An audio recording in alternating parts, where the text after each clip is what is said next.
Reanudamos este juicio rol interno del Tribunal 64-2017, verificando la presencia de todos los intervinientes. Vamos a esperar que pasen los acusados.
Buenos días, señoría. Buenos días. Lo hemos dividido en dos partes. Primero referiré a los hechos y posteriormente don Rodrigo se referirá al derecho, a las cuestiones que han sido debatidas por parte de las defensas. Muy bien.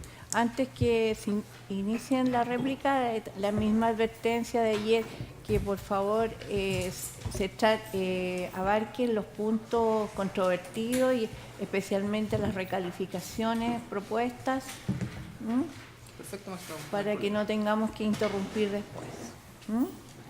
Así es. Ya. Puede iniciar la réplica. Gracias, señoría. Buenos días, tribunal.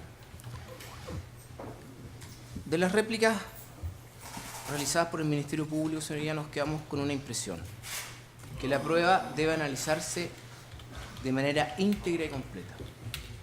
El señor fiscal nos introduce los distintos medios de prueba. Nosotros, ¿qué podemos señalar?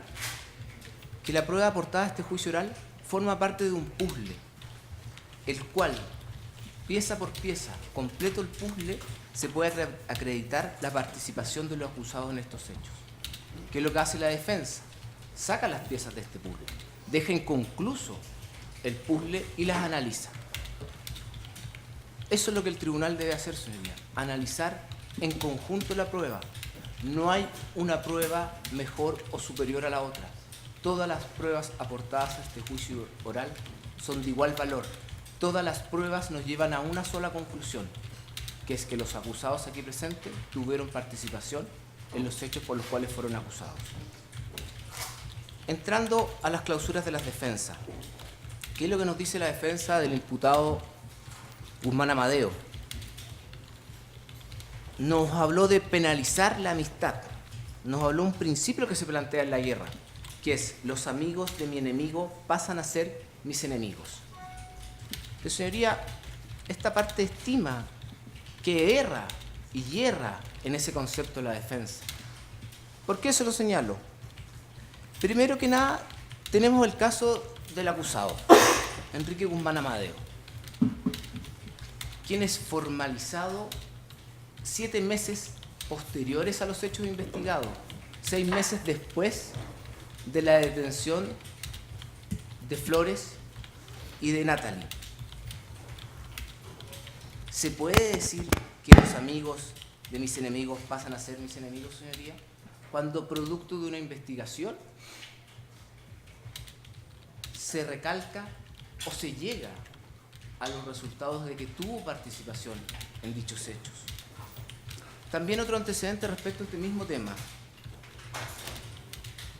es quien fue detenido ese día 18 de septiembre del año 2014, don Guillermo Durán Méndez, quien es detenido en la vivienda de ambos acusados. ¿Quién no es parte de este juicio, señoría? Él no se encuentra acusado por estos hechos, no se encuentra formalizado, no es parte de este proceso. Pero si bien muchas defensas o algunas de las defensas hicieron o intentaron ver o deslizar que el señor Durán pertenecía o tendría algún tipo o grado de participación en estos hechos, el Ministerio Público tiene un principio que lo rige, que es el principio de objetividad, el cual en este caso se aplicó. Por algo el señor Durán no es parte de este proceso, no ha sido acusado por estos hechos. Posteriormente, señoría, respecto del tema del ADN, ¿qué es lo que nos dice la defensa? O más bien, ¿qué es lo que se logra acreditar en este juicio? Por la evidencia y la prueba rendida en él. Evidencia E15, la tan cuestionada evidencia E15. Respecto al señor Guzmán, 99,93%. La valoración estadística, 1.642,9 veces más probable que provenga de esa fuente que provenga de otra fuente al azar. Respecto de la inclusión, 13 de 15 marcadores. Y si lo queremos llevar a los alelos, magistrados, son 28 de 30 los alelos presentes para dicha muestra respecto del acusado Guzmán Amadeo. Pero ¿qué se nos dijo o qué dijo la investigación? No bastaba con esto, había que agregar los antecedentes de la investigación. Es como muy bien señaló la perita Enrique respecto a lo que era un comparativo, que es una herramienta que confirma, verifica o rechaza el resultado de la investigación policial. Pero aquí, ¿qué es lo que nos dijo o nos plantea la defensa de Guzmán Amadeo? Criticó directamente el tema del ADN. Nos dijo que existía una falta de rigor, un desconocimiento de la ciencia genética, falta de seriedad y de normativas y técnicas del laboratorio. La pregunta es, ¿pudo acreditar estas aseveraciones realizadas en su clausura? ¿Cuál sería la respuesta, señoría? La respuesta es no, porque lo que hizo durante todo el procedimiento, durante todo el juicio, es realizarle preguntas a los peritos respecto de recomendaciones internacionales. Citó tantas veces al profesor de matemáticas, don Peter Gill. ¿Lo introdujo como algún medio de prueba? ¿Lo introdujo como documental? ¿Lo introduce de alguna forma a este juicio oral? La respuesta no es, su señoría. ¿Podemos o puede el tribunal valorar los dichos o conclusiones del abogado que no han sido aportadas como corresponde al juicio oral? La respuesta también es no, su señoría.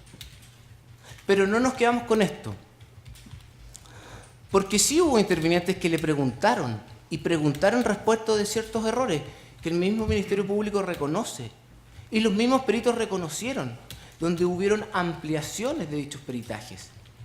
Pero la respuesta a los peritos, ¿cuál fue? No modifica en nada la conclusión.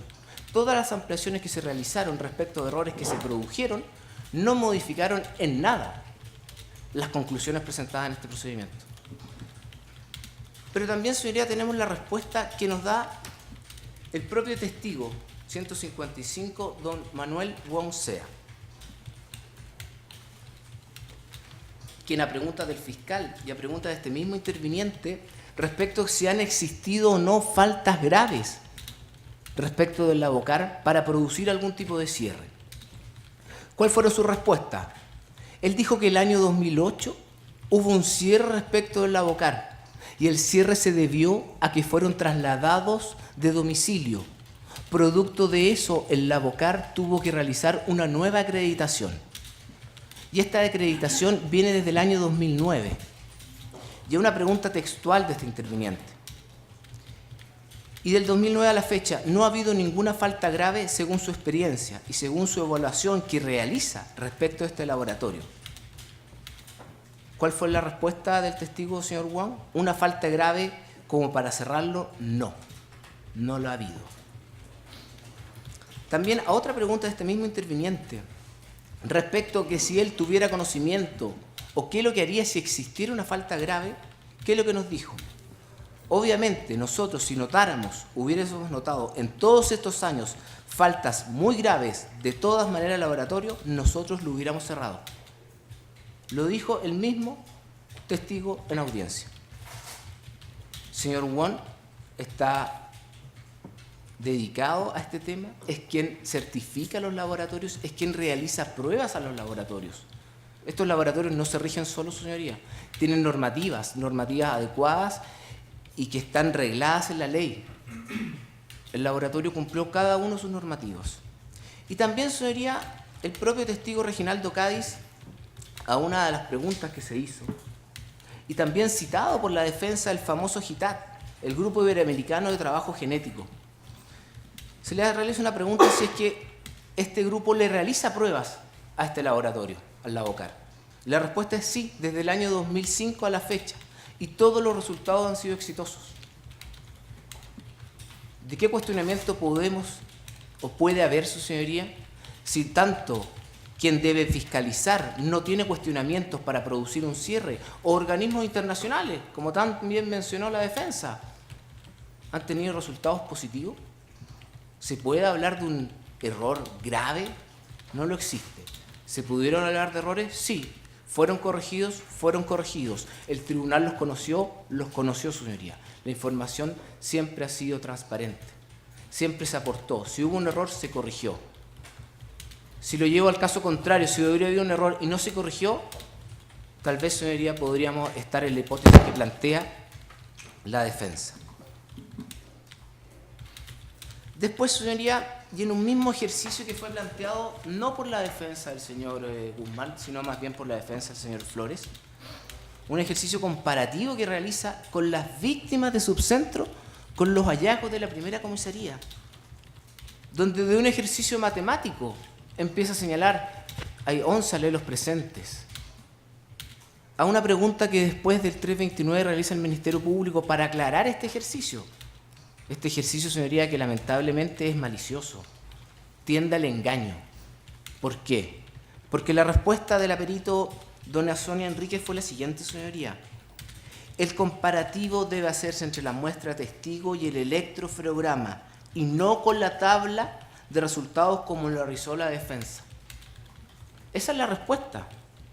No es comparar una tabla con los electros simplemente, porque si no, su señoría, lo digo con mucho respeto, cualquiera de los acá presentes podría realizar ese ejercicio. Si es un ejercicio matemático, es ver si los números se repiten o no. No es eso. La ciencia de la genética no es eso, su señoría. No es comparar de una tabla números con otra. Después, señoría, se nos habló respecto de la falta del concierto previo. Pero ¿cuáles son los medios de prueba que nos llegan a este concierto previo? Tenemos primero que se trata de un grupo de amigos. Sí, es innegable. Se conocen, se visitan. Se aportó prueba respecto de ellos, se aportó prueba respecto de ellos. Se juntan en el domicilio. Efectivamente, se juntan, hay seguimiento, hay vistas de ellos en el domicilio de doña Natalie y Juan Flores. Se ven que salen.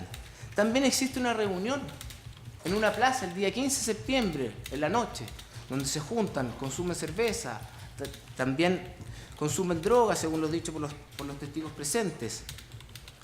Pero aquí, su señoría, se produce un cierto grado de incertidumbre para una defensa respecto de la otra. Porque de la reunión de esa plaza, la defensa del señor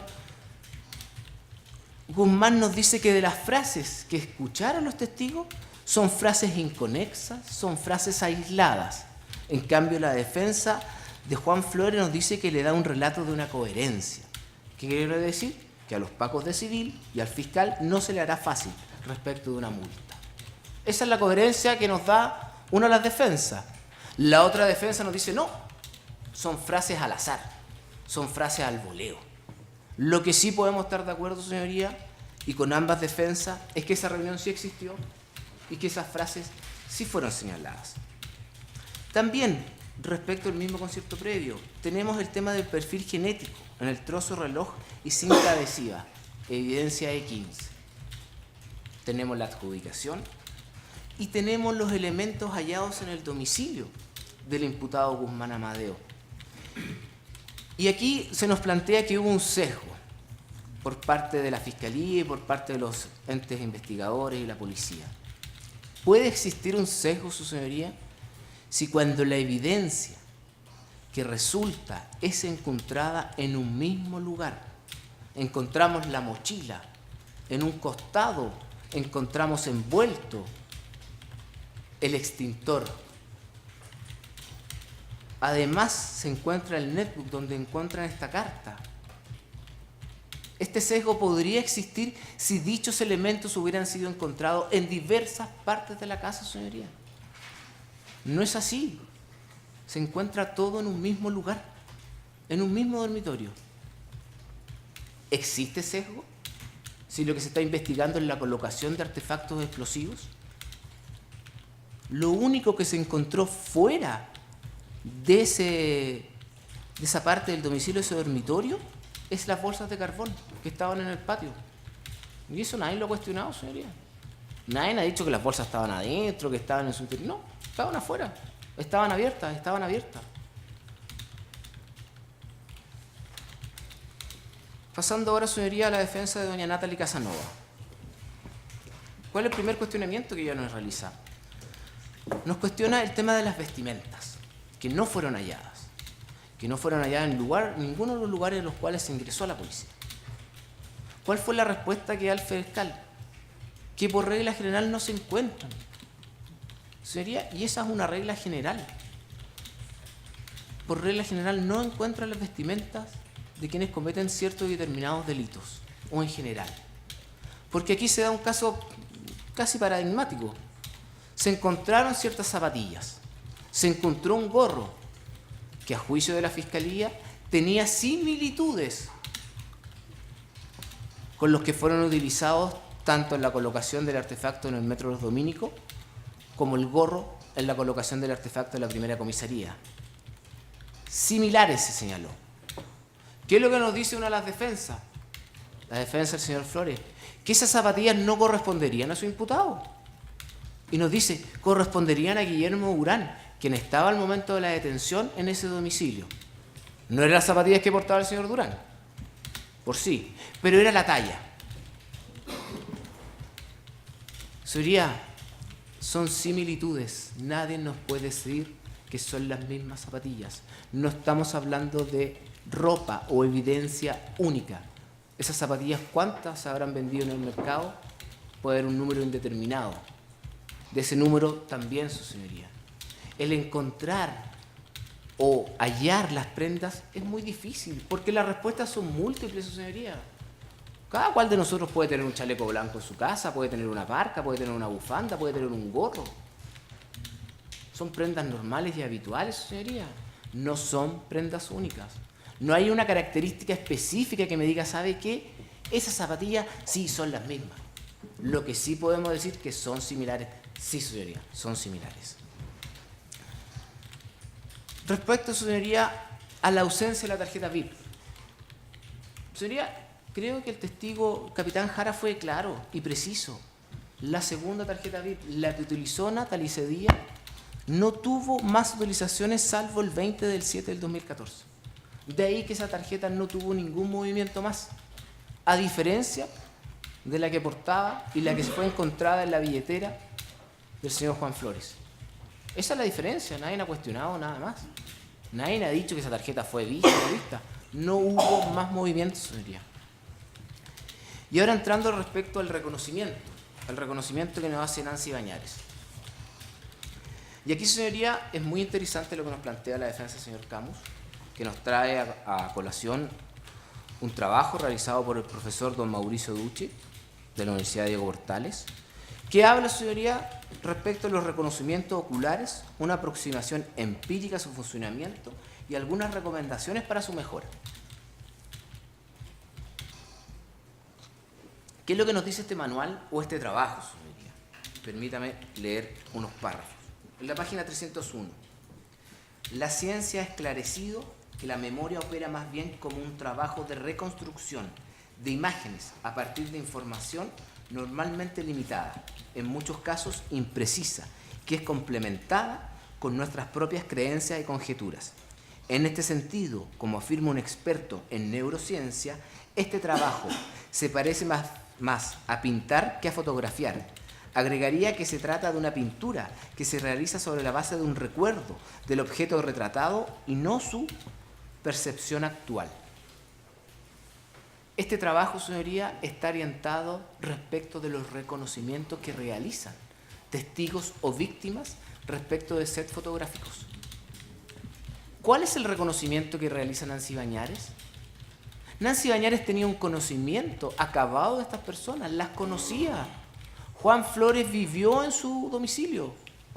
Es el nieto, es el padre de su nieto. Vivió 1 o 2 años con ella. A doña Narda también dijo en el juicio que la conocía. ¿Por qué la conocía? Porque acompañaba a Juan a buscar a su hijo. Tuvo un contacto directo, real, no diario, pero un contacto real, señoría. No es una imagen, no es un pincelazo. Esto no se trata de una persona, un robo por sorpresa que uno lo ve una vez. Hubo un contacto, existió este contacto. Porque también doña Nancy nos dice, como recalcó el señor fiscal, y leo textual lo que se nos señaló, no, porque realmente, igualmente digo la verdad, que sí se parece la fisonomía de Juan Flores y Natalie Casanova respecto a las imágenes que se le exhibieron, que fueron exhibidas por parte del Ministerio Público. Esa es la conclusión que ella nos realiza.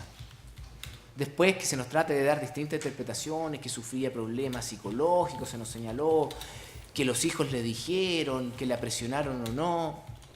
Ella nunca se desdijo de su verdad, que su verdad es que la fisonomía de las imágenes de las personas que bajan el Metro del Golf son Natalie Casanova y Juan Flores. Esa es su verdad. Después que se nos trata de adornizar, señoría, si incluso fue visitada por el padre de uno de los acusados. De esa conversación nunca vamos a tener a ciencia cierta qué es lo que se dijo y qué es lo que no se dijo. Pero sí ella fue honesta en señalarlo, no, vino a hablar cosas de la familia, cosas del pasado, que yo no tenía que opinar. No de lo que había opinado en el juicio, o de las declaraciones que existían en ese momento en la carpeta judicial. Respecto al tema del ADN, señoría, todos recargan en lo que señaló el señor Washington Lizama. Todos adhieren a esa postura. ¿Algún medio de prueba presentaron? No, no presentaron medio de prueba alguno. Y el señor Washington Lizama sí tenía un medio de prueba, señoría. Sí tenía un metaperitaje. Y en prueba propia, el peritaje número 4, Hugo Jorquera González. El por qué no lo presenta, esa es una duda que tendremos que tener, su señoría.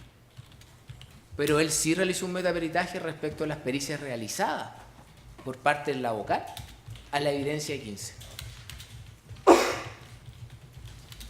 También las defensas nos señalan que respecto de los dominicos están todos los marcadores, así que lo que se cuestiona es cómo llegó el ADN de Juan Flores y de Natalie Casanova a esta mochila. Su señoría, la respuesta es una sola. Las imágenes, la prueba de cargo, son ellos quienes trasladaban esa mochila. Son ellos quienes manipularon ese elemento. Y aquí también hay algo que tener en consideración, tanto para la evidencia de la mochila como para la evidencia de 15 en primera comisaría. Esta evidencia estuvo expuesta a una explosión, su señoría. No es una evidencia, no es este lápiz que yo tomo, lo toco bien, escribo con él y lo dejo. Hubo una explosión respecto a esta evidencia. De ahí se levantan estas células epiteliales que quedaron, su señoría. No es cualquier evidencia. No es una evidencia que no estuvo expuesto a nada, estuvo expuesto, su señoría, a una explosión. Ahora, señoría, entrando a la defensa del señor Flores Riquelme. Es interesante los planteamientos que nos realizó esta defensa, sobre todo en sus alegatos de apertura, que nos habló de grandes personajes de la historia. Trajo a colación a Gandhi, Jesucristo y otros más, su señoría. Y en su clausura, ¿qué es lo que nos señala? ¿O qué ejemplos nos da? 2 ejemplos o 3 ejemplos. del 6 de noviembre del 2017, del 1 de octubre del 2017 y del 2 de noviembre del 2017. 6 de noviembre, un ataque con arma de fuego en la iglesia de Texas. 1 de octubre, una matanza en Las Vegas. Lo que no nos señaló respecto de estos hechos, que tanto la matanza de Las Vegas del 1 de octubre de Stephen Paddock terminó suicidado, se suicidó. Si hubiera estado en el sistema chileno, señoría, todos sabemos cuál es la consecuencia de este acto, sobreseimiento de la causa. Segundo, la del 6 de noviembre, la matanza de Texas, Devin Kelley, fue encontrado muerto en su vehículo. No se sabe si se suicidó o fue víctima de detención por parte de los policías. Y después nos dice que no son actos terroristas estos dos. Sí, señoría, yo puedo concordar que no son actos terroristas estos realizados. Lo que sí es un acto terrorista el que se realizó el día 2 de noviembre en Nueva York, el atentado que se produce con un vehículo, que le causa la muerte a 5 ciudadanos argentinos. Lo mismo, señoría, ocurrió hace 2 días atrás, con un sujeto con un artefacto artesanal, adosado a su cuerpo, lo hace estallar, causando lesiones a 4 personas que se encontraban a su alrededor, en la entrada de un metro, en la ciudad de Nueva York. Un hecho público notorio. ¿Cómo se catalogó? Como hecho terrorista. ¿Cómo se investiga? Como hecho terrorista. Pero ¿por qué los 2 otros hechos no, su señoría? ¿Qué es lo que hace la diferencia respecto de esto? Para eso habría que interiorizarse la idiosincrasia del pueblo norteamericano. O mejor, no, señoría, habría que revisar sus leyes. Y en este caso habría que revisar su Constitución. Hicimos el trabajo de revisar la Constitución. ¿Y qué es lo que nos señala la segunda enmienda? Y nótese que es del año 1791, su señoría. Estamos en el 2017. Siendo necesaria una milicia bien ordenada para la seguridad de un Estado libre, no se violará el derecho del pueblo a poseer y portar armas. Es un derecho constitucional. Está consagrada en la Constitución de Estados Unidos, señoría. Eso es lo que habilita a cada ciudadano de ese país a tener, portar, poseer armas. No una, las que él estime conveniente. No lo digo yo, su señoría, no lo dice la prensa, lo dice la Constitución de dicho país. Pasando también, su señoría, al tema de las tarjetas VIP. Aquí el oficial del caso fue claro en señalarnos, su señoría, en cada lugar donde hubo cámara y hubo movimiento de la tarjeta VIP, se trajo a juicio. Y es así, su señoría. Pudimos ver imágenes donde los 2 acusados, Juan Flores y Natalie Casanova, haciendo un 2x1, pasaban por la estación Santa Ana. No en una ocasión, sino en 2 ocasiones. Todas las imágenes que fueron presentadas son las que se pudo levantar y donde habían cámaras, su señoría. Lamentablemente, en los medios de transporte, llámese buses, no hubo cámaras. Corrijo, señoría, es estación Santa Rosa. Después, su señoría, nos lleva a la declaración del testigo don Castillo Mendoza, que nos señala que tal vez, quizás, lo pueda ubicar en la periferia del lugar, no en el subcentro. Señoría, todos fuimos testigos de la declaración de don Luis Castillo Mendoza. Él no nos dice que él es el autor del atentado. Él nos relata lo que le sucedió a él en ese bus. Él nos dice, ¿sabe qué? Juan Flores es la persona que puso el artefacto explosivo que detonó ese 8 de septiembre a las 14:04 en el subcentro. No, él nos relata lo que le sucedió adentro de la C15. Pero lo de que no sí o no menciona la defensa es de la conversación que este testigo oyó, que es la frase, en el patio de comida. De esa frase el defensor no se hace cargo. ¿Por qué no se hace cargo, su señoría? Es obvio.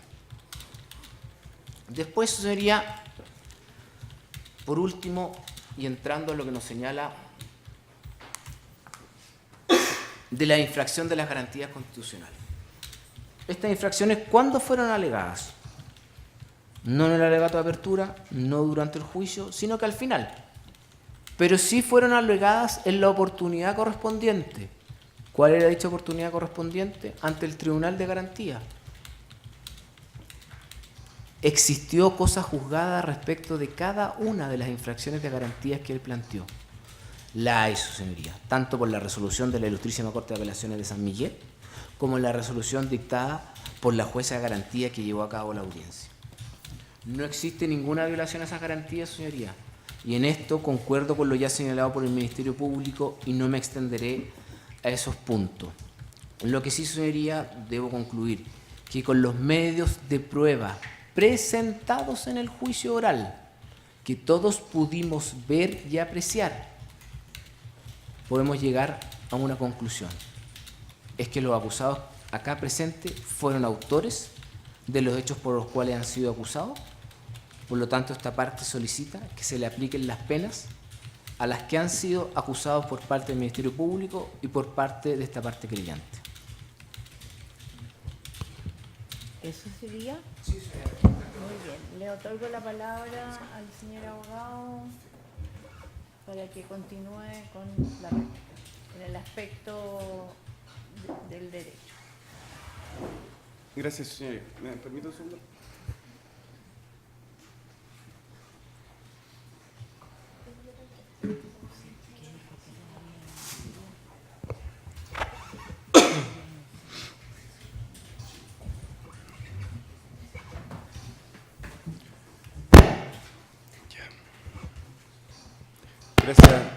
Gracias, su señoría.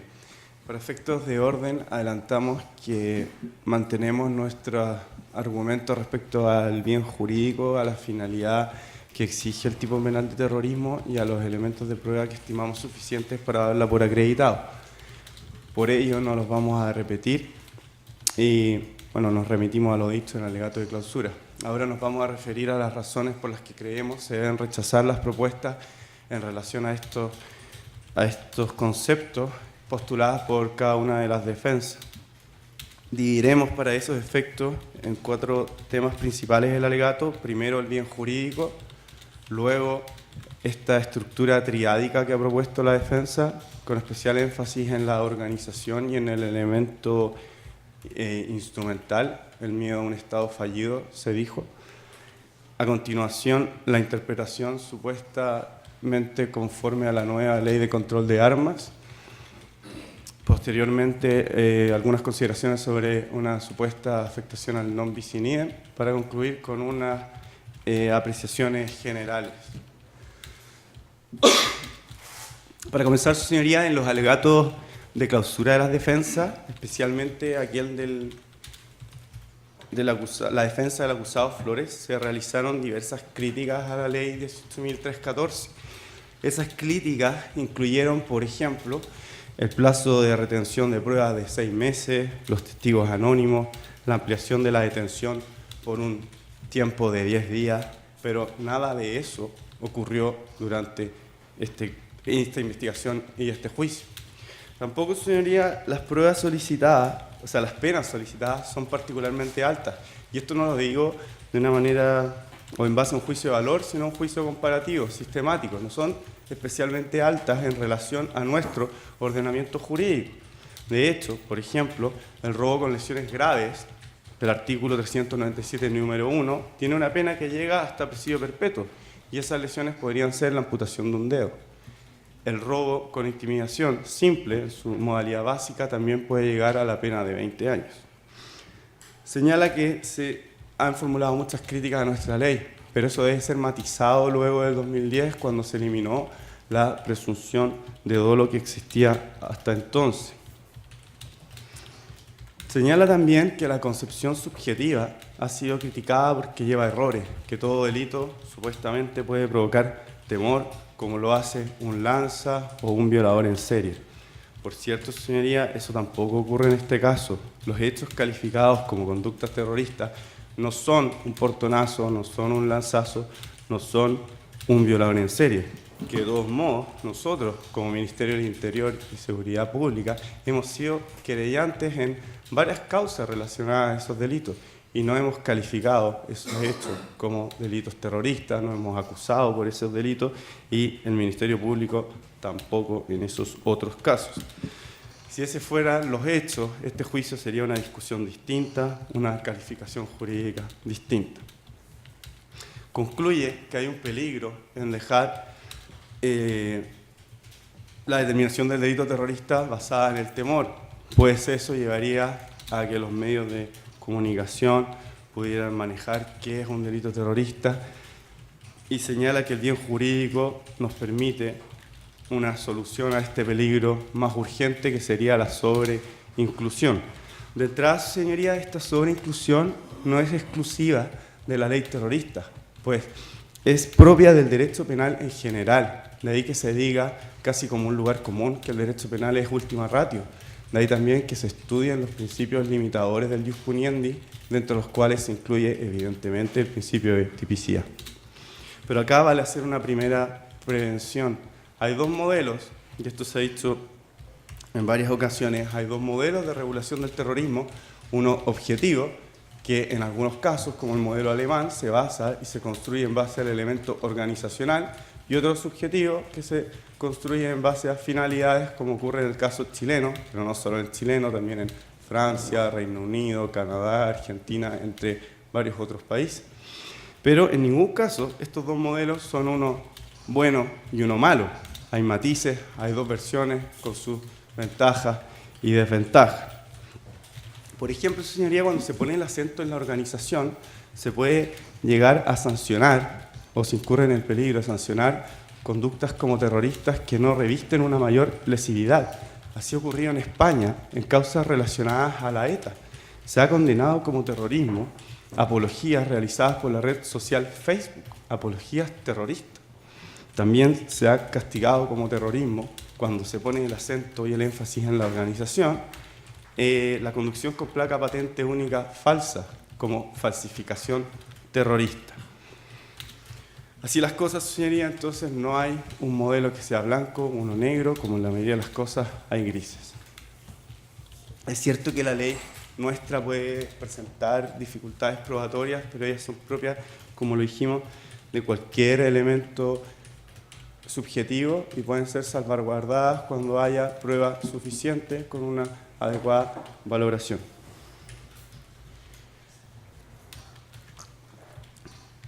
Las críticas doctrinarias son amplias y son diversas, pero esa es una discusión de otro ámbito, pues uno de los triunfos del Estado democrático de derecho es la sujeción de todo el proceso penal a la ley vigente. La ley no es otra cosa que la manifestación de la voluntad soberana. La ley es ley vigente porque así lo quiere la democracia. Por eso insistimos en el alegato de clausura en la distinción entre la ley eferenda y la ley lata. En doctrina se critica también la ley Emilia, la agenda corta, las altas penas en los robos, el parricidio, la existencia del parricidio como un delito autónomo, el presidio perpetuo, pero no por eso esas penas o leyes dejan de tener aplicación. De ahí que sea relevante la cita que realizamos anteriormente del profesor Héctor Hernández cuando señala que lo que interesa es lo que el terrorismo es en Chile. Todos los textos que vamos a citar están disponibles en Google, salvo el Código Penal comentado del año 2007 de España y el texto de Juan Pablo Cox, que está disponible en formato digital en Thomson Reuters. A continuación nos vamos a referir ya de lleno a la propuesta de la defensa del bien jurídico. Insistimos que el bien jurídico adecuado debe ser la paz social o la tranquilidad pública y creemos hay hartos o varios argumentos para descartar el bien jurídico orden constitucional democrático. En primer lugar, la defensa relaciona de manera adecuada, a nuestro juicio, el bien jurídico a la finalidad. De ahí que él construya una argumentación en base a que el bien jurídico requiere como correlato una finalidad política.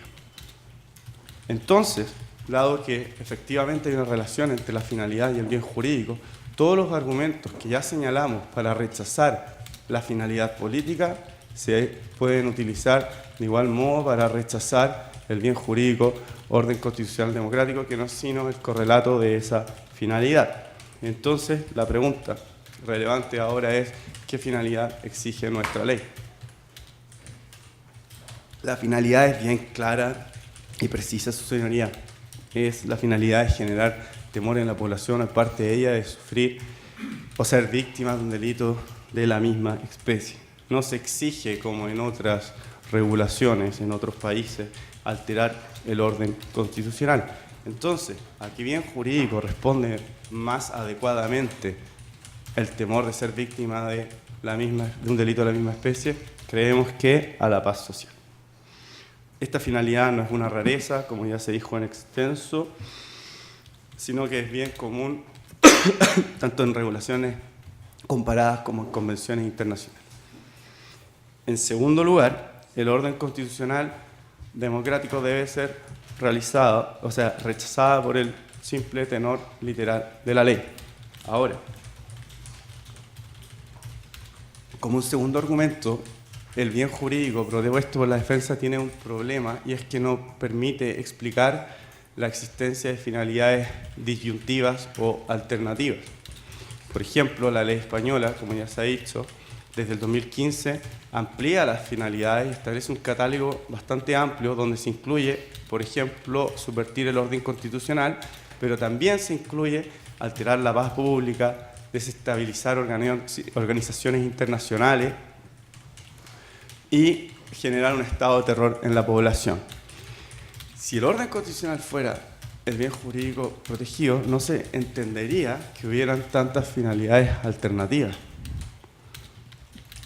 Por eso, desde ya antes del 2015, cuando existían dos finalidades, subvertir el orden constitucional y alterar la paz pública, en el Código Penal comentado por varios autores del año 2007, coordinado por Nieto Martín y Pérez Cepeda, en la página 1091, y esta cita ya hicimos referencia, pero ahora es una cita más completa, se señalaba: en realidad, ni siquiera el terrorismo fundamentalista se dirige ya a alterar las estructuras políticas de un determinado país. Por esta razón, el elemento más importante de los contenidos en el Código Penal es la alteración de la paz pública, que equivale a la intención de intimidar a la población.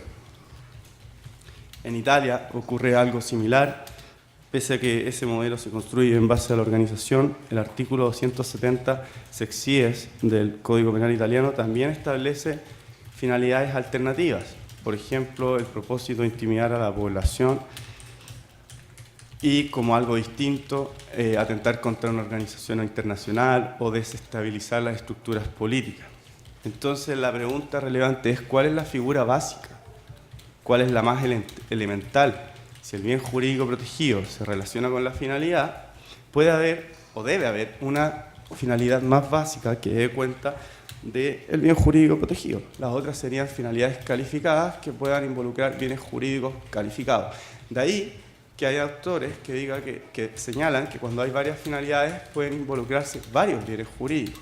En Chile eso no ocurre, solo hay una finalidad y es la más básica, que involucra el bien jurídico más básico, que es la paz social.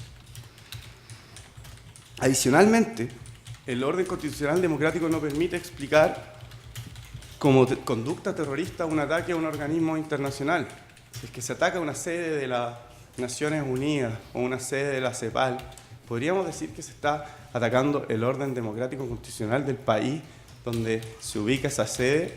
La respuesta parece ser negativa. Se está atacando un organismo internacional, no un orden constitucional interno autónomo de un país. En este sentido se pronuncia también nuestra doctrina, el profesor Carnevali, en su texto El derecho penal frente al terrorismo, en la página 123. Señala: por de pronto y con acierto, el Código Penal italiano ha dejado atrás la clásica concepción del terrorismo, propia de los años 70 y 80, vinculada más bien con la subversión del orden constitucional interno. En efecto, si bien contiene normas en ese sentido, hoy va más allá, pues se entiende que también pueden realizarse actos terroristas que no tengan propiamente un propósito subversivo. Y da como ejemplo poner una bomba en la embajada israelí de Roma, no procura revertir el orden institucional ni socavar el régimen político democrático, solo pretende intimidar y dar a conocer el poder destructivo de una organización que les permita imponer sus términos. Tampoco es correcto que la doctrina sea conteste o que haya mucha adhesión en cuanto a señalar que el bien jurídico protegido es el orden constitucional, como se ha esbozado por la defensa del acusado Flores. Así se pronuncia en contra de este bien jurídico el profesor Antonio Bascuñán, como ayer señaló el señor fiscal regional en su informe ya muchas veces citado en la página 13, señala, o él se inclina por la seguridad pública o el orden público. Tampoco lo señala el profesor Juan Pablo Cox, como bien sabe su señoría en su texto en la estructura triádica del injusto terrorista, Revista de Ciencias Penales, volumen 42. En la página 210 y 211 de la edición de la revista en papel, o en la página 2 de su versión electrónica, señala: todo parece indicar, en cambio, que el terrorismo sería un delito de peligro abstracto en que se menoscaba la seguridad pública en su dimensión política. Luego, en el pie de página, dice que hay bastante discusión en torno al bien jurídico. El profesor Héctor Hernández, en su informe sobre las modificaciones a la ley terrorista, tampoco adhiere la postura referida por la defensa. Y ahora quizás lo más relevante: no es correcto señalar que el bien jurídico o un bien jurídico de mayor relevancia implique la exclusión de la afectación a ese bien jurídico por conductas de menor lesividad. Eso no es efectivo. Y no es efectivo por una razón bastante simple, su señoría. La gravedad de una conducta no necesariamente o no exclusivamente tiene relación con el bien jurídico. Hay matices. Depende de la forma en que se ataque el bien jurídico, depende del resultado, depende del elemento subjetivo. Y, por ejemplo, su señoría, supongo que hay consenso entre todos nosotros en que la vida y la salud individual son bienes jurídicos de primerísima categoría. En cambio, por ejemplo, las lesiones leves afectan la salud individual. El homicidio imprudente afecta la vida. Son conductas de menor intensidad sin perjuicio a que se lesione o ponga en peligro un bien jurídico de primera categoría. No hay una relación directa. No por señalar que el bien jurídico es el orden democrático constitucional, se puede implicar de ello que se van a excluir afectaciones de menor intensidad. Es por eso que señalamos que de decir que el bien jurídico es la paz social, no se puede concluir que cualquier cosa, como un ataque con piedras o un lanzazo, sea terrorismo. Es por eso, o de ahí, que decimos que eso es una caricatura. Sería decir que la salud individual no es relevante porque hay un delito con una pena de multa que es las lesiones leves. Ahora, sobre la estructura triádica del delito terrorista en relación a un elemento teleológico, un elemento estructural y un elemento instrumental que ha propuesto la defensa, en particular la defensa de los acusados Flores y Casanova, con un especial énfasis en la organización, señalamos desde ya que eso es una propuesta de ley eferente. La ley chilena no se construye desde esa forma, sino de una visión subjetiva del terrorismo, y esto lo podemos desprender o deducir de varias vías. En primer lugar, el tenor de la ley es claro, también la historia de la ley da cuenta de ello y sus respectivas modificaciones. En el mismo sentido se ha pronunciado la doctrina, ya lo señalamos con el informe de Héctor Hernández, la jurisprudencia, fallo del caso Pironello, y los convenios internacionales que en extenso referimos en el alegato de clausura. No se define en los convenios internacionales el terrorismo en base a la organización. Sí se define el terrorismo en base a la finalidad de generar temor. Ahora vamos a ver los elementos de esta construcción triádica. En primer término, se señala que hay un supuesto elemento teleológico, que sería una finalidad política. Su señoría, nuestra ley solo exige la finalidad de producir temor en la población, de ser víctima de delitos de la misma especie. Y aquí hay buenas razones para alejarnos de una finalidad política que ya fueron señaladas, y eso no quiere decir que esa finalidad política pueda en algún caso estar presente. Lo que quiere decir es que es irrelevante para el derecho penal, y aquí hay un ejemplo, si se me permite, que puede ser bastante ilustrativo. En un hurto, su señoría, lo relevante es el ánimo de lucro. Eso no quiere decir que el sujeto que hurta solo actúe con ese ánimo. Un sujeto puede hurtar con la finalidad de comprar un yate, con la finalidad de pagar sus deudas, con la finalidad de pagar una operación de algún familiar. Pero esa finalidad adicional es en principio relevante, porque lo que importa es que actúe con ánimo de lucro. De igual modo, para el delito terrorista, lo relevante es la finalidad de producir temor y no otra cosa. Puede actuarse también con otras finalidades de diversas índoles, por ejemplo, un proyecto político, acabar con el Estado, incidir en las decisiones de los poderes públicos, también fundamentalismo religioso, o simplemente crear el caos. Pero esa finalidad ulterior no es relevante para el reproche penal. Por eso cobra particular sentido la cita que señalamos del Parlamento español en la discusión en el año 1968, cuando se decía: ni siquiera la pretensión de modificar el orden democrático puede prohibirse mientras no se rebase la palabra o el escrito. Por ejemplo, en sistemas monárquicos en Inglaterra hay personas que públicamente se oponen a la monarquía.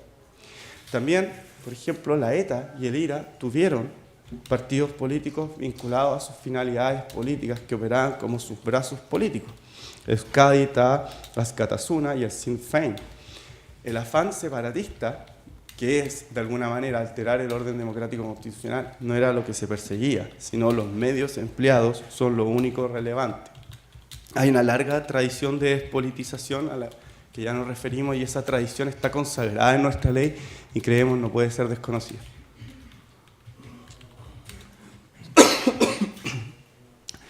Sobre el segundo elemento, el elemento estructural, la organización, en primer lugar vale señalar que esta concepción tiene cada vez menos adherentes.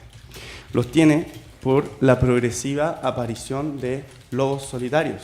Ya no es que el terrorismo pueda cometerse de manera individual, sino es que el terrorismo se comete de manera individual. Hay un ejemplo bastante reciente y paradigmático, que es la maratón de Boston en el año 2013. Dos hermanos con dos artefactos de fabricación casera provocaron un atentado terrorista sin tener vinculación directa con ninguna organización terrorista. El requisito de la organización no se desprende de la jurisprudencia del fallo Edwards, como ya señaló el fiscal regional el día de ayer, y como lo señala el profesor Antonio Bascuñán en el informe ya citado en las páginas 25 y 26. El terrorismo individual es admitido en diversos países, no solo en Chile. Y tampoco el elemento organizacional se desprende de una supuesta doctrina conteste o de una supuesta mejor doctrina, al menos no cuando esta doctrina habla de lo que el terrorismo es y no de lo que el terrorismo quisieran algunos que fuera. En contra de la exigencia de organización, Antonio Bascuñán en la página 7 de su informe ya citado. Tampoco eso es señalado en la comisión de expertos formada el año 2014 para la modificación de la ley terrorista, su señoría, en su informe de fecha 13 de octubre del año 2014, en el que participó el profesor Mañalich y el profesor Cox, efectivamente, y no participó la profesora Mirna Villegas. En la página 15, al describir el modelo actual, señalan que es un modelo caracterizado por una inequívoca psicologización de la noción del terrorismo. Y luego señala en la también página 15, la propuesta de la comisión adopta un modelo regulativo de la criminalidad terrorista que la identifica con una forma especialmente grave de criminalidad organizada. Esto sería, era una propuesta, evidentemente una propuesta, es una ley que aún no existe y que por tanto no puede ser aplicada. Tampoco esto se desprende del texto del profesor Juan Pablo Cox citado por la defensa en su página 213 del formato en papel físico y en la página 3 del formato digital señala, y de hecho el título con el que comienza ese apartado es la evaluación de propuestas rivales. ¿Cuáles son las propuestas rivales? Esta formulación triádica que señala la defensa y la regulación que tenemos hoy en Chile. Y dice, la configuración de un injusto terrorista como el recién esbozado, o sea, la configuración triádica, no permite explicar la regulación legal vigente en Chile. En ese sentido, no brinda elementos idóneos para una reconstrucción siquiera mínimamente plausible de los delitos de terrorismo bajo su estado actual. Precisamente por todo esto es que el modelo alternativo propuesto puede ser leído como una construcción útil para poner de manifiesto las deficiencias de la legislación nacional. Y señala, la regulación contenida en la Ley 18.314 no se edifica a partir del modelo de injusto de la organización. Finalmente agrega, y por último, contempla un elemento subjetivo psicologizante que se aleja de la dimensión política propia del terrorismo. O sea, este autor señala que no se incluye ni la finalidad política ni la organización. En el mismo sentido, el profesor Juan Pablo Mañalich, en su texto El terrorismo ante el derecho penal, la propuesta del gobierno como un retroceso, señala que la ley actual, en la página 157, parte de una psicologización del concepto de terrorismo, y luego, en la página 161 y siguientes, describe la propuesta de la comisión, dentro de lo que se incluía una desconstitucionalización, una construcción del concepto en base a la organización y, bueno, algunas propuestas procesales. Y termina criticando el proyecto del gobierno precisamente por mantener el elemento individual y no construir finalmente el elemento, o sea, el delito terrorista en base a la organización. En el mismo sentido, también el profesor Mañalich, en su artículo Terrorismo y Organización, también citado por la defensa, de las páginas 375 y 376, dice explícitamente, cito su señoría, pues si lo determinante es la significación objetiva del despliegue de violencia criminal estratégicamente proyectado, queda excluida la posibilidad de identificar la especialidad de la criminalidad terrorista con un pretendido efecto de intimidación en la población o parte de ella, según lo prevé, empero, todavía la ley 18.314. Bueno, luego propone una formulación triádica, citando al profesor Cox, y señala que es una propuesta, de hecho dice, la validación de esa hipótesis tendría que llevar de ley eferenda a que la noción sea equiparada a...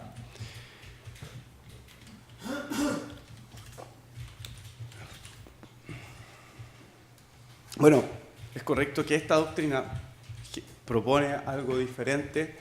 Esta doctrina se construye de ley eferenda en base a estos tres elementos, pero eso no es la ley que tenemos. También hay doctrinas que podría ser la mejor doctrina, que critica la penalización del aborto. No por eso, su señoría, deja de ser el aborto una ley vigente y en algún caso posiblemente una ley que deba aplicarse. Entonces, estas consideraciones de una ley que no existe no pueden definir el elemento nuclear del delito terrorista. Finalmente, el elemento estructural, como esbozó la defensa de la acusada Casanova, no se puede construir desde una interpretación de la Constitución Política de la República. No se puede construir por diversas razones, pero de manera resumida, en primer lugar, porque la misma doctrina propone la eliminación de toda referencia al terrorismo en la Constitución. Así lo propone, por ejemplo, el profesor Pablo Ruiz Tagle en su texto Constitucionalismo y Terrorismo, en la página 14. Señala, como se puede apreciar, el artículo 9 condena constitucionalmente al terrorismo por ser contrario a los derechos humanos, lo que no es más que una expresión de retórica constitucional. En igual sentido, la profesora Mirna Villegas, en su texto El terrorismo en la Constitución chilena, en la página 301, señala, la contradicción con los derechos humanos no parece apuntar al sentido clásico de las mismas, o sea, violaciones masivas y sistemáticas de derechos por parte del Estado a los ciudadanos, sino más bien atentados contra el sistema establecido, pues de otra forma no se explica el tipo de sanciones accesorias que la norma establece, refiriéndose al artículo 9. Todas estas se refieren a la posibilidad de participar en la vida política, económica y social, así como las suspensiones de derechos políticos. Luego, a continuación, la página 318 señala: el hecho que la Constitución declare que el terrorismo es esencialmente contrario a los derechos humanos no basta, pues por consiguiente la mayoría de los delitos atentan contra derechos humanos. Esto también se constata en la comisión de expertos que realizó el informe citado del año 2004. También proponen una derogación del artículo 9 de la Constitución y señalan en la página 9 que, dado el estado actual de la doctrina y la práctica constitucional chilena, la afirmación de que los derechos humanos constitucionales o fundamentales pueden ser objeto de afectación o violación por parte de particulares tiene algún asidero, concluyendo que la norma en ese sentido es irrelevante.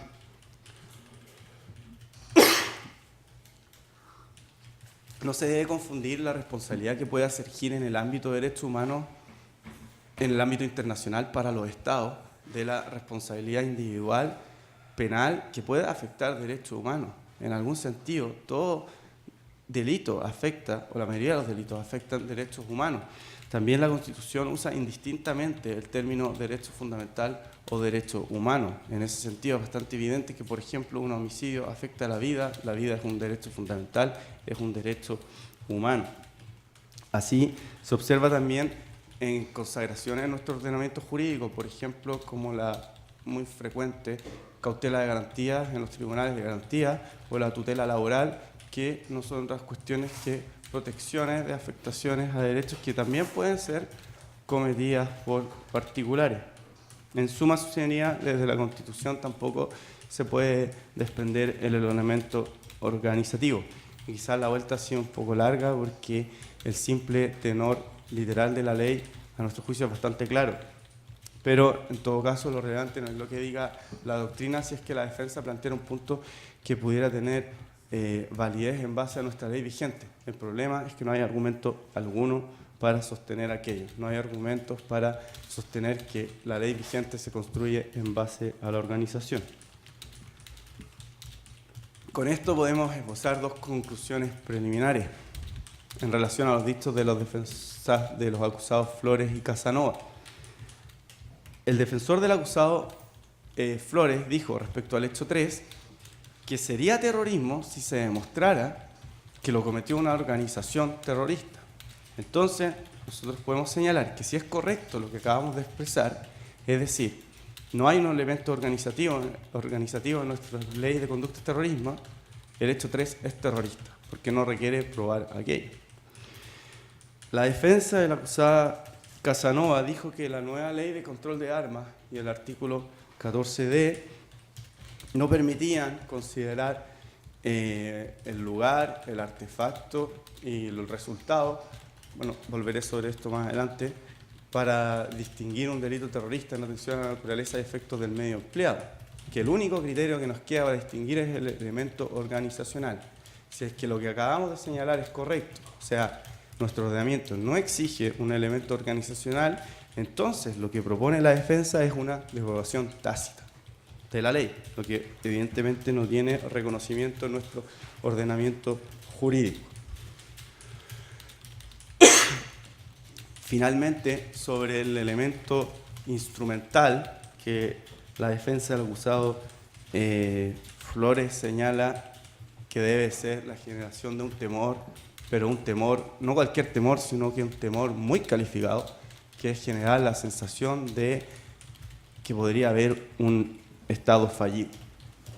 Habla de los dos niveles que sigue del texto del profesor Bascuñán, pero para dejar constancia de ellos, señoría, como bien sabe, el profesor Bascuñán nunca habla de Estado fallido. De hecho, habla de dos niveles es correcto que habla de dos niveles y que uno es condición necesaria, pero no suficiente. Pero el segundo nivel es la idoneidad para generar temor de ser víctimas de la misma especie. Y, su señoría, el profesor Bascuñán escribe esto cuando existía una presunción de dolo. Eso condiciona que diga esto, pues, si no fuera necesario algo más, la simple presunción bastaría para condenar por delito terrorismo en ese entonces. Ahora, respecto a este temor calificado de Estado fallido, Federico Aznar Fernández Montesinos, analista del Instituto Español de Estudios Estratégicos, en su texto El terrorismo global y los lobos solitarios, en la página 5 señala: el terrorismo no es poder, sino ficción de poder. El poder es potencia, no acto, y para ejecutarse como tal precisa de un marco concreto. El terrorismo en este sentido se busca por simular mayor fuerza de la que efectivamente tiene. Se aparenta fuerza militar, se usan vestimentas militares, se busca generar el mayor impacto con lo menos posible, porque eso es lo que se tiene. Se busca el mayor efecto comunicacional. Entonces, si es que el medio tuviera que ser idóneo para generar la sensación de un Estado fallido, ¿quién realmente tendría esa capacidad, su señoría? ¿Quién tiene la capacidad para generar una sensación que la democracia no va a prosperar, que el orden institucional pueda ser derrotado, que las elecciones no se van a realizar? Con el respeto que merecen las víctimas de estos lamentables atentados, ¿realmente podemos afirmar de manera seria que el atropello de Saifuyo Saipov a 8 sujetos en Estados Unidos es una conducta idónea para generar el temor en Estados Unidos, la sensación de un Estado fallido? ¿Acaso en Estados Unidos van a dejar de realizarse las elecciones? ¿Acaso la ETA, con sus casi 850 homicidios en 36 años, su señoría, generó la sensación de que España era un Estado fallido? Nos parece que la respuesta es negativa, pero estos hechos siguen siendo terrorismo. ¿Por qué, señoría? Porque lo que exige no es algo tan calificado como generar esa sensación, que es una sensación casi imposible de generar. Es una sensación que generaría quien tiene quizás armamento nuclear, pero eso es mucho más de lo que exige un delito terrorista. En esto cabe tener presente también que los dos proyectos de ley que se encuentran en el Parlamento, el del gobierno y el de los parlamentarios, presentado por senadores, y el anteproyecto del Código Penal del año 2006 contienen la finalidad de generar temor en la población de ser víctima de delitos de la misma especie para construir el elemento terrorista. Así las cosas, creemos que podemos concluir que los tres elementos, tanto el estructural, el teleológico y el instrumental, son elementos que algunos autores proponen de leyes ferendas, pero que no hay en la regulación vigente fundamento para sostener que ellos tienen aplicación. De hecho, incluso la profesora Mirna Villegas, por cierto, desde una visión crítica y sin negar que en muchas ocasiones ha sostenido que lo que se requiere es organización, en ocasiones ha señalado lo contrario, y lo ha señalado en varios artículos de su señoría. En primer lugar, los delitos de terrorismo en el anteproyecto del Código Penal, revista Política Criminal del año 2006, página 17. Profesora Mirna Villegas señala: en Chile el elemento estructural no ha sido consagrado de ley lata, pero la tendencia doctrinal y jurisprudencial se ha orientado paulatinamente a valorar la organización. Y hay un pie de página, el pie de página se refiere al caso Edwards, que no puede ser considerado una consagración de organización, por lo que ya señaló ayer el señor fiscal regional, pero además porque ese caso solo habla de que el hecho debe ser cometido de un modo sistemático, de decir que algo debe ser cometido de un modo sistemático, a nuestro juicio no se sigue un elemento estructural. En segundo lugar, su señoría, en el informe Derecho Penal del Enemigo y la criminalización de las demandas mapuche, donde Mirna Villegas es la investigadora responsable, se señala: exprofeso no se reconoció la finalidad política en el terrorismo y se la reservó solo para las conductas atentatorias a la seguridad del Estado. En el mismo sentido, en la minuta sobre ley que determina conductas terroristas y fija su penalidad, ley número 18.314 y derechos fundamentales del Observatorio Parlamentario, elaborada por Matías Mesa Lopeandia en coautoría, en calidad de experto, con la profesora Mirna Villegas y otros varios profesores invitados, en el apartado o en el título 6 señala principales críticas.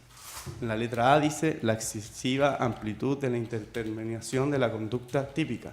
Y en la página 24 se dice, por último, cabe señalar que los elementos del tipo no incluyen algunas cuestiones que son consideradas como características propias del terrorismo, como la finalidad política o subversiva del orden institucional vigente y la participación en una organización terrorista del autor. Y el quinto artículo donde la profesora, y último, se pronuncia en este sentido es el terrorismo en la Constitución chilena, de la profesora Mirna Villegas, en su página 302 y 303. Señala, en este punto cabe precisar que si bien no existe un concepto unívoco de terrorismo, doctrinariamente es posible identificar a lo menos 3 elementos. Y los 3 elementos que ella propone son, doctrinariamente, el teleológico, estructural e instrumental. Y luego señala, ninguno de ellos se recoge en la actual ley 18.314, la que se construye en los tipos penales a partir de un elemento subjetivo consistente en la finalidad interna del sujeto al momento de cometer la conducta de causar temor a la población o un sector de ella. En conclusión, su señoría, nuevamente podemos reforzar la idea de que estas consideraciones son propuestas de una ley que no existe, una ley futura, que algunos quisieran que existiera. Son en todo caso propuestas muy discutibles, que nosotros no compartimos, pero no son relevantes para la discusión que nos convoca en este juicio, que es lo que realmente sí contiene la ley vigente en Chile, que es una manifestación de la voluntad soberana.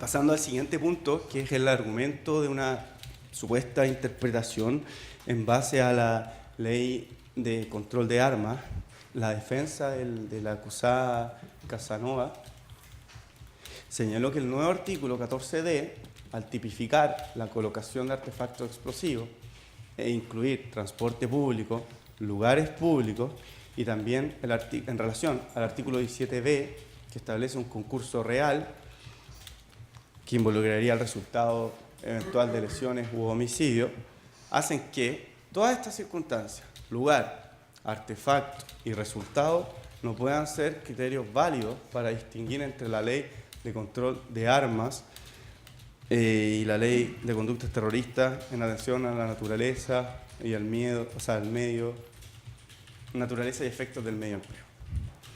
Solicitamos se rechace esta propuesta por 4 argumentos. En primer lugar, lo señalado por la defensa no es un dilema real, es solo un dilema aparente. Es solo un dilema aparente, eso sería porque el artículo número 1, desde antes de la nueva ley de control de armas, el artículo 2, número 1, establece una serie de delitos comunes que son calificados como terroristas cuando concurre la finalidad. Lo único que hace la ley de control de armas en el artículo 14 es agregar un nuevo delito común que es calificado como terrorista cuando concurre la finalidad. En realidad, entonces, es un problema que existe desde antes, que sí fue considerado por la doctrina y que es un problema que se da con cualquier delito común. Por eso dijimos en nuestro alegato de clausura que no toda detonación es terrorista. Un artefacto explosivo colocado para abrir una bóveda de un banco no es terrorista, a nuestro juicio. Un artefacto explosivo colocado para robar un cajero automático puede también no ser terrorista. ¿Por qué? Porque el ánimo y la finalidad es otra. En segundo lugar, como segundo argumento, los criterios que supuestamente no se podrían utilizar para distinguir, o sea, lugar, artefacto y efectos, admiten gradualidad. Estos tres criterios admiten gradualidad. En primer lugar, no todo artefacto explosivo es igual. Hay diversas intensidades. Algunos, por ejemplo, pueden tener esquirlas para aumentar su poder lesivo, lo que no ocurre en todos los artefactos explosivos, y de hecho ocurre en el hecho 2 de esta acusación. También un artefacto explosivo puede o no ser mortal, puede o no ser apto para producir lesiones más o menos graves. Creemos que los 3 artefactos explosivos de este caso son aptos para producir la muerte, por lo cual dentro de la gradualidad que admite el artefacto se puede considerar eso como un criterio de distinción. Lo mismo ocurre con un lugar público. No todo lugar público es igual a otro. No es lo mismo, dijimos, un día lunes a las 23 horas en Santiago Centro, como en el hecho 2, a un día lunes a las 23 horas en una calle de un barrio residencial alejado del centro. No es lo mismo, pero ambos son lugares públicos. No es lo mismo tampoco el subcentro, que como señalamos, no es solo un lugar público de comercio, es un lugar de acceso al metro, es un lugar que permite atravesar Vespucio, es un lugar que se mantiene abierto los días, los fines de semana y los festivos cuando el comercio está cerrado. No todo lugar público es igual, también admite gradualidad. Finalmente, tampoco es siempre igual el transporte público. Un artefacto explosivo podría, por ejemplo, ser colocado en un bus estacionado sin pasajeros, en un bus de transporte público. Y ahí habría una colocación contra el transporte público que quizás podría no ser considerado terrorista. También se podría colocar en la vía del metro, en las partes que están descubiertas, por ejemplo, en Metro Rondizoni, acá vamos solo unas cuadras, para cortar la vía. Y eso sería un atentado con un artefacto explosivo contra la vía que admite gradualidad. En realidad es muy distinto a lo que ocurrió en el hecho 1. Y es que transporte público o lugar público son géneros, y los lugares o el transporte público de este caso concreto son especies. Y lógicamente el género no es lo mismo que la especie. Finalmente, como tercer argumento, nosotros no señalamos en ningún caso que esos tres elementos fueran los únicos que nos permiten distinguir estos delitos como terroristas. De hecho, dijimos bastantes más criterios que se debían considerar. Señalamos, por ejemplo, la existencia de víctimas indiscriminadas, el efecto comunicacional y simbólico que se buscó, la publicidad, la intimidación masiva, la reiteración, la representatividad de la población. De hecho, los fallos que citamos al final de nuestro alegato de clausura distinguen un lugar público en base a la representatividad de la población, que no es igual tampoco en todo lugar público. Nos referimos a los medios estragosos y también nos referimos a la hora y al lugar en el caso concreto. Finalmente, como último argumento para rechazar esta propuesta de la defensa, creemos que debemos atender a la finalidad que da sentido al medio empleado.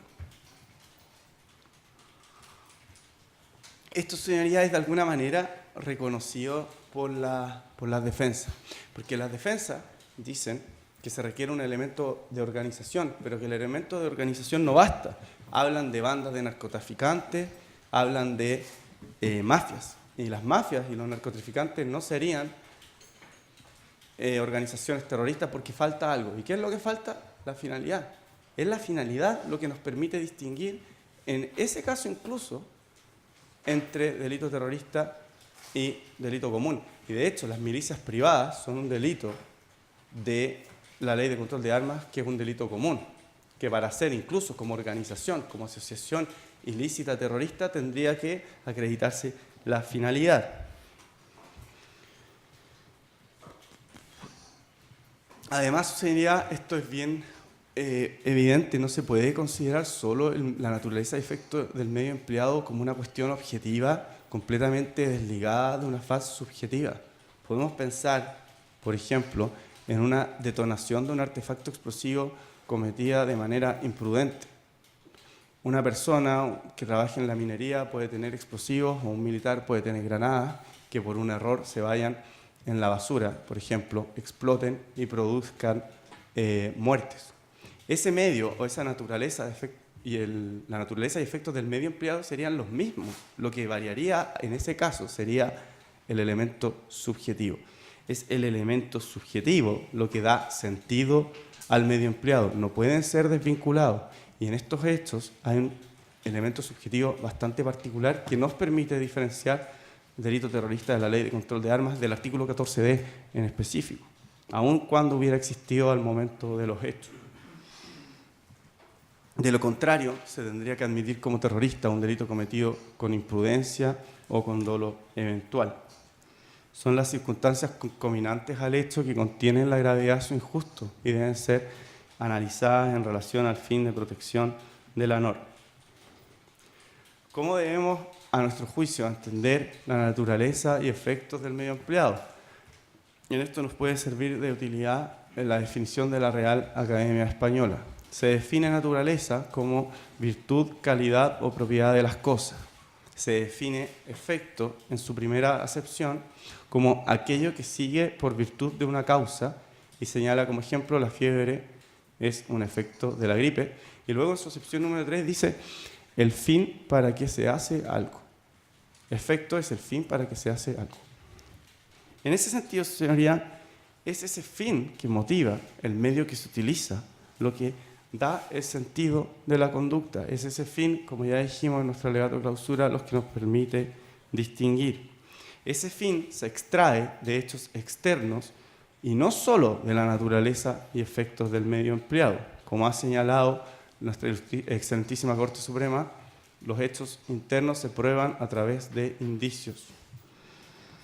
Y en esto no hay nada de extraño, y esto es algo que se realiza de manera cotidiana. Por ejemplo, su señoría, esto es tan común que hay un dicho que dice apuñalar por la espalda. Apuñalar por la espalda se construye en base a un hecho externo, la apuñalada por la espalda, y se deduce un hecho interno, que es la traición. También, por ejemplo, cotidianamente lo vemos en el fútbol, en el deporte. Para juzgar, la ubicación o el movimiento natural de una mano, hecho externo, permite atribuir un hecho interno, intencionalidad de jugar el balón con la mano.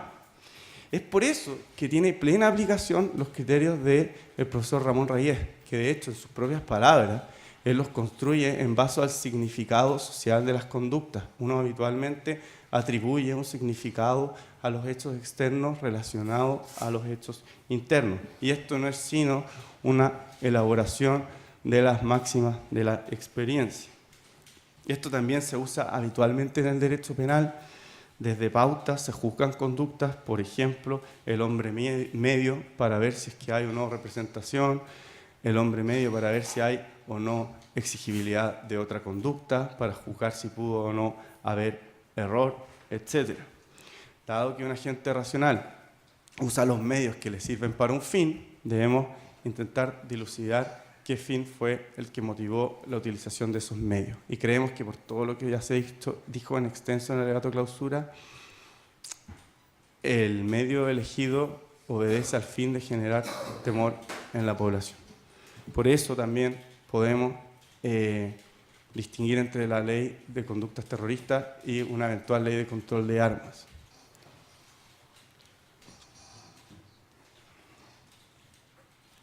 La naturaleza y efectos del medio empleado no pueden ser separadas como una parte objetiva y una parte sin parte subjetiva. Ahora, respecto a lo señalado en una supuesta afectación al principio de non bis in idem, la defensa ha dicho que los hechos que configuran el tipo objetivo no sirven para establecer el tipo subjetivo, que eso implicaría una afectación al ne bis in idem. Creemos que no hay ninguna doble sanción en este caso. Solo se está configurando el tipo objetivo y el tipo subjetivo en base a hechos externos, como ocurre habitualmente. De partida, no se ha señalado que solamente las conductas descritas en el artículo 2 de la Ley de Conductas Terroristas son lo que permite configurar el hecho, la finalidad del tipo subjetivo. No solo eso permite configurarlo, pero eso sí puede ser considerado.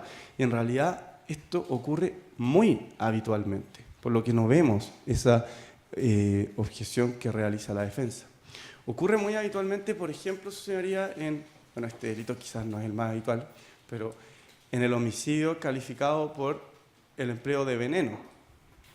En ese caso, el medio empleado, que es el supuesto de calificación del delito, que es el veneno, da cuenta también del dolo directo y da cuenta también de una alevosía, pues el empleo de veneno no es sino una forma de actuar bajo traición o sobreseguro.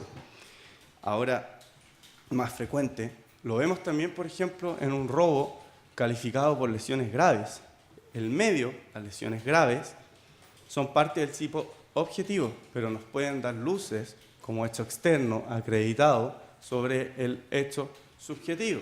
Pues si alguien golpea con palos en la cabeza a una persona hasta dejarlo con lesiones graves y luego huye con su billetera, difícilmente podría cuestionarse el ánimo de lucro y señalar que, bueno, si fuera un auto, que hubo un ánimo de uso o lo que fuera. También, y este ejemplo sí es muy frecuente, en el hurto, el esconder la especie bajo las vestimentas al traspasar la línea de caja en un supermercado es el tipo subjetivo, es la generación, la creación de una esfera de resguardo y la consecuente sustracción de otra esfera de custodia. Ese hecho, además, el esconder la cosa entre las vestimentas, da cuenta también del hecho subjetivo, que es el ánimo de lucro. No vemos un problema en aquello, desde hechos externos se puede deducir hechos internos. En todo caso, no son los únicos parámetros que hemos invocado.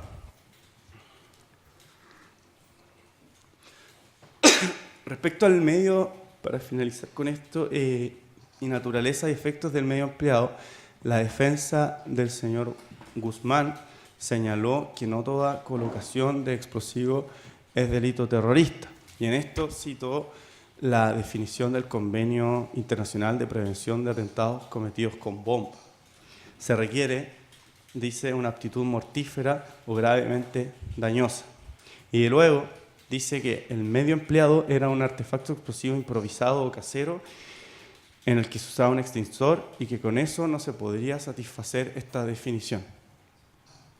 Creemos que al revés, precisamente, y no solo el hecho que representa ese defensor, sino que los tres hechos, precisamente podemos sostener lo contrario. Los tres artefactos explosivos cumplen con lo exigido por esa definición, que no es otra cosa que se requiera que pueda causar la muerte y que se requiera que pueda causar lesiones graves.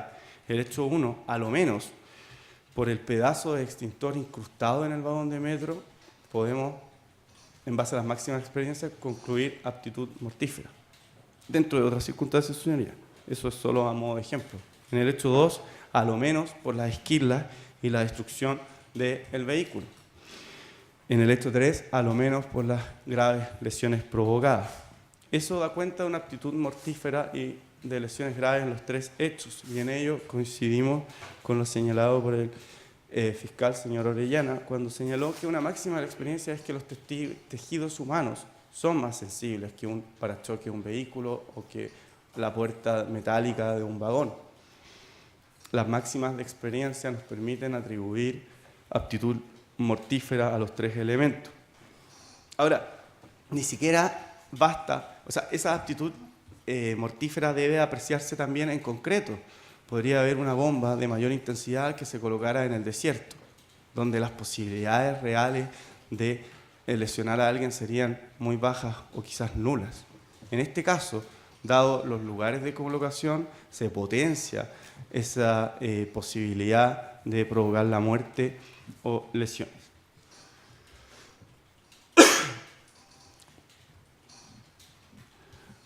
Bueno, por todo lo que hemos señalado, creemos que los criterios que hemos propuesto, que no son sino creados en base a las máximas de la experiencia, permiten, o sea, se mantienen completamente aplicables.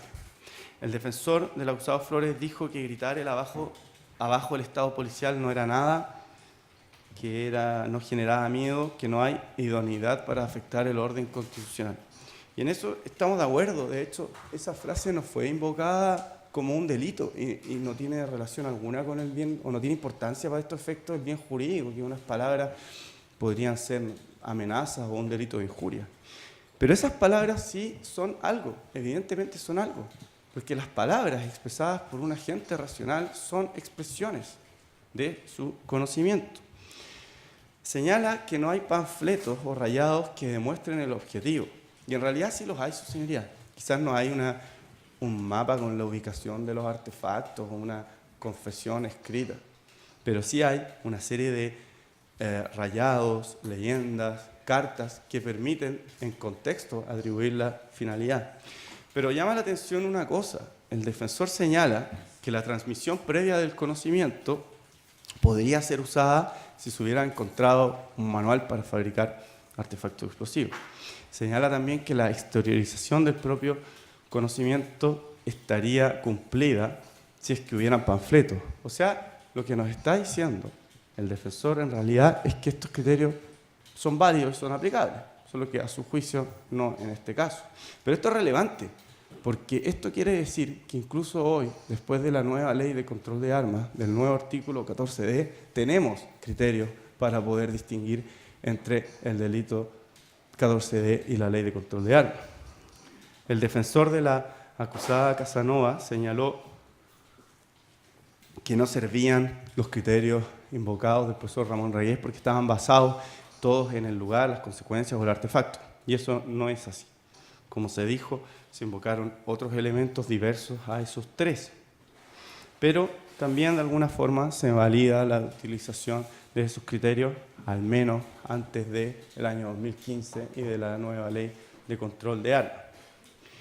Finalmente, la defensa del acusado Guzmán señala que se está imputando finalidad a la amistad o el compañerismo, que las frases escuchadas son una conversación de carrete o de fonda y que los elementos encontrados en el domicilio son de uso común.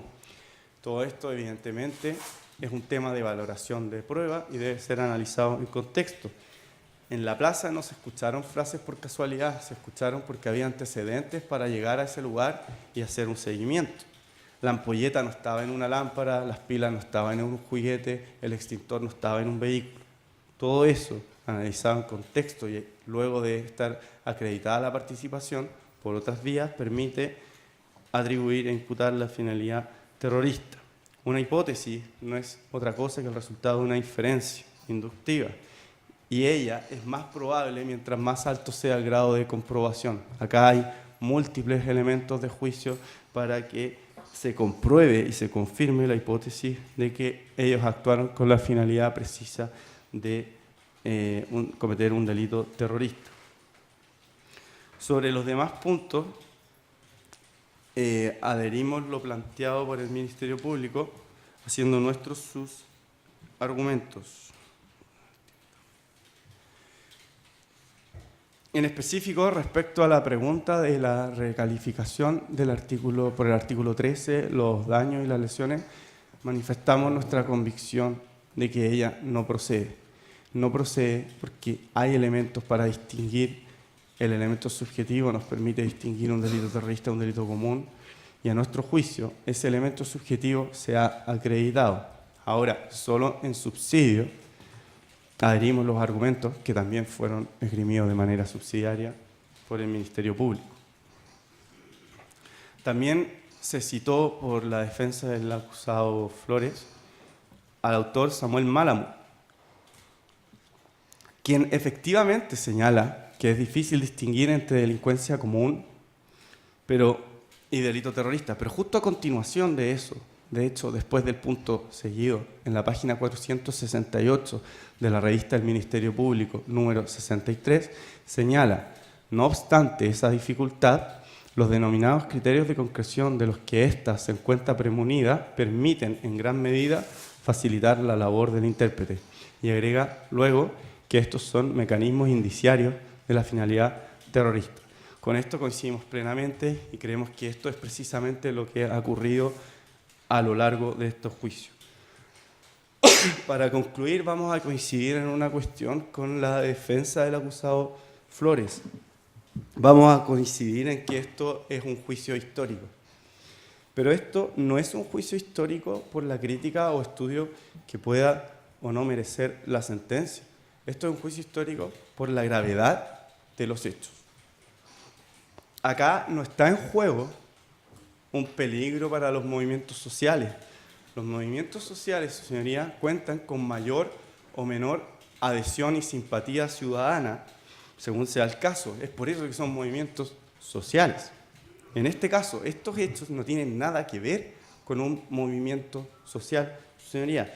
Estos hechos solo podrían tener apoyo por quien justifique la violencia indiscriminada contra personas inocentes.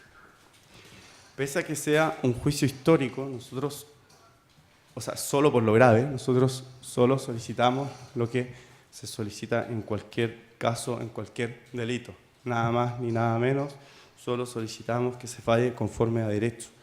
Y a nuestro juicio, resolver conforme a derecho es calificar estos 3 hechos como delitos terroristas. La justicia, como decía Aristóteles, no es lo excesivo, pero tampoco es de modo alguno lo ínfimo. Lo justo es lo exacto, y creemos que lo exacto en este caso es calificar los hechos como delito terrorista. Eso es todo, Cecilia.